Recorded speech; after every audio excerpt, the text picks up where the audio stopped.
I think there's plenty of people who price to keep myself relatively sane. Like I price often on a square foot basis, just so I have a point of reference for myself. That like, so I know when I do a gigantic piece versus a small piece, sometimes I charge like a slightly higher one for smaller square footage, just because otherwise I don't hit the numbers I need to hit. And if you do math at like really big scale, that the numbers just get. But it's also crazy. the courage. It's also the courage to add, to be able to ask.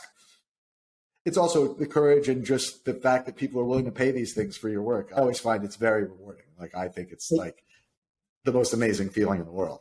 It is. And maybe it's stupid to say that, but I always think if people really want to buy the piece, I think, really? I would not necessarily give it away for free, but it sometimes feels that way, especially when these people then, I don't know, like you, I always get the feeling that, yeah, I mean, would people really spend money on my work? It still feels a bit awkward sometimes. Yeah.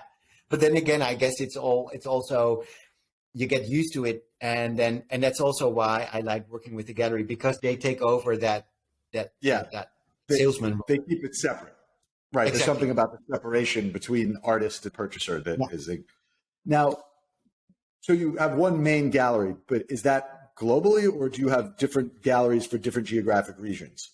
Actually, I work with the gallery in Amsterdam, Gallery Bart. We have an agreement that within Amsterdam, they are the main gallery, so they have exclusive rights. Outside of Amsterdam, I am free to do what I want, but always in correspondence with them. So I always take them into account. I think that's only fair. I don't necessarily believe in a lot of touch points or sale points, points of sales, because people get confused. And you don't really want to, or at least in the Netherlands, you also have to keep it a bit scarce, if you understand what I mean. Like, you don't really want to flood the market with your work and with all these points of sales, and then people may get bored or annoyed. Another. So that's why I only work in the Netherlands with. And then in Spain, I work with Garna Art Gallery, and they are located in Madrid. And I sometimes get requests from other galleries, but pretty critical because the context of the gallery and the context of the other work is really critical for the perception and the appreciation of my work. Because sometimes people think that it's a gimmick and it's a joke, my work, because I work with foil and they think I'm being cynical or taking the art world not too serious. And that's why I'm very serious, because I've heard this before. Like, people would be like, yeah, but your work is a joke, right? Because you work with foil, and who does that? So I try to be very critical as to, is the gallery really serious? What other stuff do they sell? Yeah, basically Don't listen to the haters, man. Like, your work is cool. Don't do it. Do you get that a lot? Something I get, yeah, sure. The internet's full of trolls, right? That's an opinion. If I listened, I'd be curled up in a little ball. Yeah. My work doesn't come to the acclaim of yours, so no, don't say that. Screw up. Now, do you ever use like online galleries at all? Do you do like the Saatchis or the Rate and Arts or the First Dibs, or are there other channels? Because you have like a very limited set of channels in terms of distribution. Yeah, my gallery in Amsterdam puts my work on this online channel called Gallery Viewer, but. Okay. But if you are interested in the piece, then you have to contact the gallery anyway. So I'm not really sure if it's an online channel or just another promotional tool. But no, I don't use any online galleries. The funny thing, I would never buy a piece online. I would really want to see it, but that's just old-fashioned me. I've had clients from Singapore, Denmark, Germany who ordered work online through the gallery. And I guess it's common use. So let's go to like production and cost and things you spend, like kind of the cost side of the business, thing you spend money on. You say it's foil. Foil is probably delicate in some respects. I think it's how do you, in terms of fabrication, in terms of shipping and things like that, like how does it hold? Are you nervous about do things get destroyed? Oh, yeah. Because people don't really know what kind of material they're looking at. They squeeze the foil, they pinch the foil. That's just, like, we have this letter now, this side letter being sent or shipped with the piece saying you have to treat the work in this way. This is not how you treat it. This is when it becomes very fragile, la la la la. So we give a lot of information about it. The gallery actually does a great job in boxing and shipping, and so I'm never really nervous.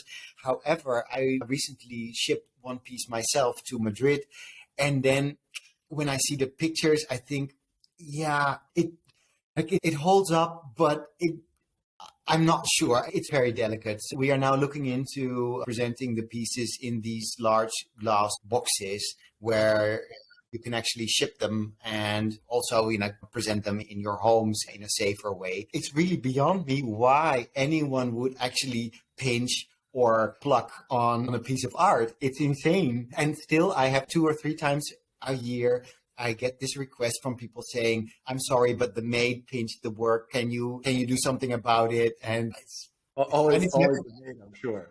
and it's never really the maid, right? That's so stupid. Curiosity did kill the cat for sure. Yeah. Do you have a team of, obviously you get a ton of support from the gallery, so it's almost like that's clearly your team, and so that's like a support staff. Do you have any like direct studio support staff or studio assistants, that type of stuff? No, I don't have assistants. I've been working over the last year with a colorist colleague of mine, Thomas Vermeer, and we've been doing shows together and projects together. And actually, it started off as not as a joke, but it started off as let's try and do something together because we met, we got started talking about colors, and he actually has another line of business. He comes from the fashion industry, but he really dig my work and I really dig his work. So we said, why don't we start like a small collaboration, maybe do 5 or 8 pieces together and see where it goes. And then all of a sudden we were doing like 50 pieces together, and it was really successful. We've been working together for a year now on projects, and it's really rewarding to have someone in the studio who you can chat with, have a sparring partner, because he can really look more critical to the entire process, but also the professional side of business. And he has different ideas. He has different networks. I think, like collaborating with other professionals. I collaborated last year with 2 fashion designers, Elliot Collective, and brilliant girls in the Netherlands who make wonderful work. And we did these wonderful or extremely large installations where fashion and murals came together. It gives you new energy and it gives you new ideas, and it takes you out of the rut that you sometimes get into. So I don't have an assistant, but I do have these collaborations that, yeah. So, right. It's in many respects, they're better, right? Like an assistant, like takes direction, like having some, like you said, I think a sparring partner, like someone to challenge you intellectually about the direction of work or color or the statement it's trying to make. I think that's so many of us like work like in these, we're alone, right? Like you sit in your studio by yourself making stuff, and I think that looks right. Like, so to have that second voice, I can see. Now with the fashion one, did you actually put that, like your style of work in terms of like color and tech, like I could, because your work does feel like creased fabric in many respects. Was it actually on physical clothing, or was it just like an installation around the clothing? The one with the Elliot Collective, that was an installation where we made, like I would start, for instance, with the sketches for murals, and I would present them the sketches, and they would say, "Oh, that's interesting. Like you are trying to do this or that. Let's see if we can actually incorporate that in a textile piece or a fashion piece." And then we would see how we would actually intertwine the two. So they would, for instance, make a large fashion piece that I would apply to the floor, and then from the floor go all the way to the wall, and then create this enormous mural, and then we would have this piece of fashion inside the mural installation. And then they said, let's invite performers to do a performance in this whatever setting it is. That was amazing. That was such a brilliant experience for both of us, because you see your works being taken to a next level or another industry, another dimension, really. And It also provides so many new eyeballs, like a different audience and different people to come look and to come see.